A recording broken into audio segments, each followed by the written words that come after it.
مسافر کی امام کے پیچھے نماز کیا پوری پڑھے گا یا دو کے بعد سلام پھیر دے گا؟ نہیں پوری پڑھے گا.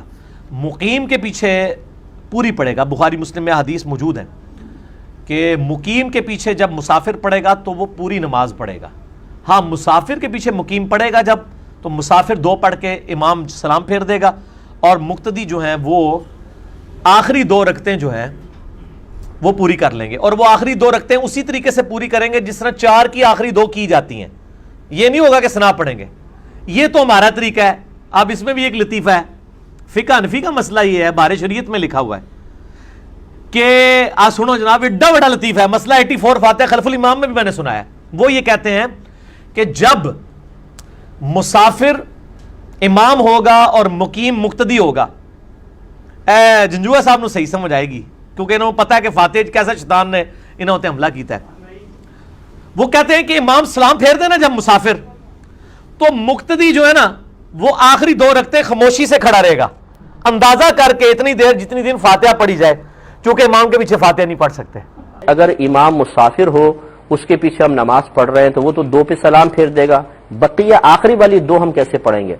اس میں جو آپ نے طریقہ بتایا بالکل صحیح ہے. اور یاد رکھیں کہ جو مقیم لوگ اگر مسافر کے پیچھے نماز پڑھ رہے ہو وہ 2 رکعت پہ سلام پھیر دیں گے. آپ تیسری اور چوتھی میں جتنی دیر میں الحمد شریف پڑھی جاتی ہے اتنی دیر خاموش کھڑے رہیں گے، کچھ پڑھیں گے نہیں، اور پس پھر رکوع اور سجود کر کے آخر میں سلام پھیر دیں گے. وجہ اس کی یہ ہے کہ مسافر امام اگرچہ سلام پھیر دیتا ہے، لیکن جو مقیم ہوتے ہیں وہ حکم کے اعتبار سے، شریعت کے حکم کے اعتبار سے ابھی گویا کہ جماعت میں ہی ہیں. اور جب انسان جماعت میں ہو، امام کے پیچھے ہو، تو وہ سورہ فاتحہ وغیرہ نہیں پڑھتا ہے. فقہ حنفی کا قاعدہ ضابطہ یہی ہے.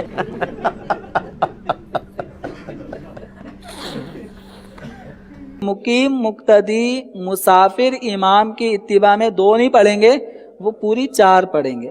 اب 4 پڑھنے کا طریقہ کار کیا ہوگا کہ پہلی اور دوسری رکعت جو امام کے ساتھ پڑھی ہے مسافر امام کے ساتھ، تو اس میں اس نے قرات کی، پہلی میں دوسری میں قرات کی، اس نے سلام پھیر دیا. سلام پھیرنے کے بعد جو مقیم مقتدی ہے وہ اپنی تیسری اور چوتھی رکعت ادا کریں گے. کون سی؟ اب تیسری اور چوتھی رکعت ادا کرنے کا طریقہ یہ ہوگا کہ یہ مقیم مقتدی یہ تیسری رکعت میں قیام میں کھڑے ہوں گے، سورہ فاتحہ نہیں پڑھیں گے، زبان سے نہیں پڑھیں گے.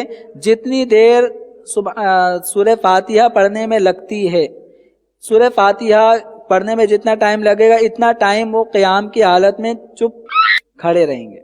سر دیکھ لیں بزرگوں کی تعلیمات کیسی ہیں کہ لوگ تو اپنی اولاد کی کرتوت کی وجہ سے منہ چھپاتے پھرتے ہیں جی، اور یہ اپنے بزرگوں کے کرتوتوں کی وجہ سے منہ چھپاتے پھر رہے ہیں.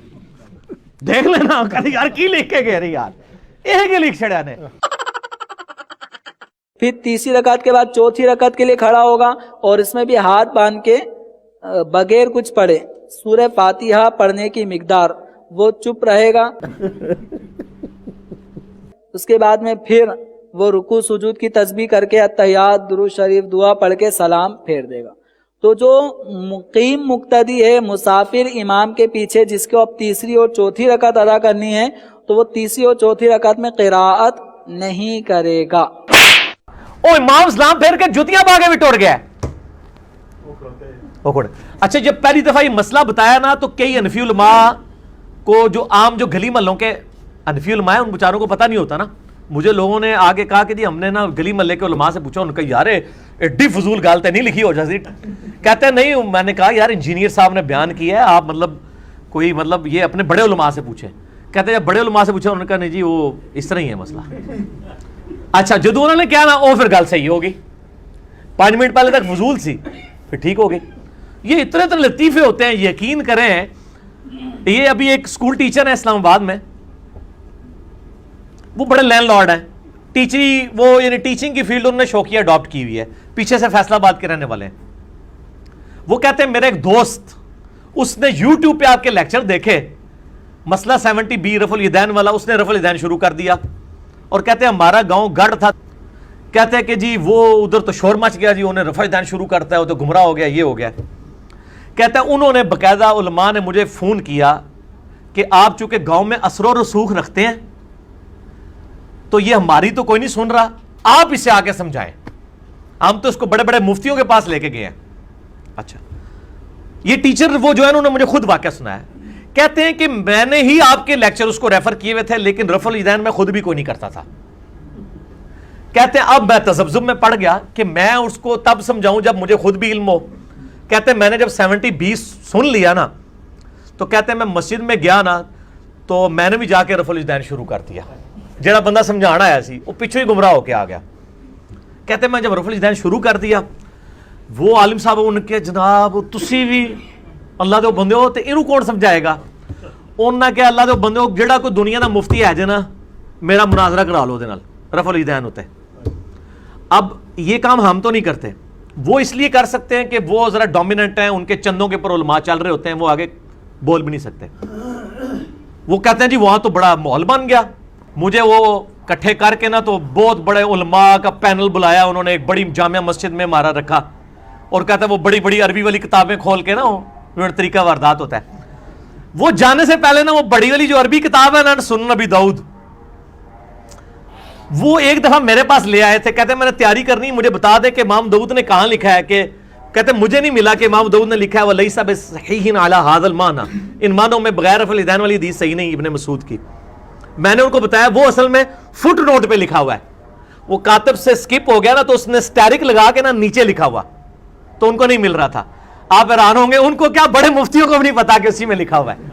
اچھا وہ کہتے ہیں وہ بڑی ابو داؤد نکال کے لے آیا نا, اسی تے آپ پڑھنے اسی تے آپ پڑھنے. میں وہ کہتے ہیں میں کہ لے آؤ جیڑی تسی پڑھ دیو.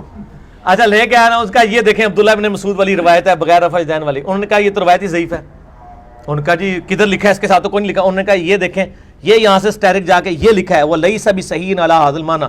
وہ کہتے ہیں اوہ سانو تو نہیں پتا نال لکھے ہے, چلو ہن پتہ لگ گیا تو شروع کر دیو نا.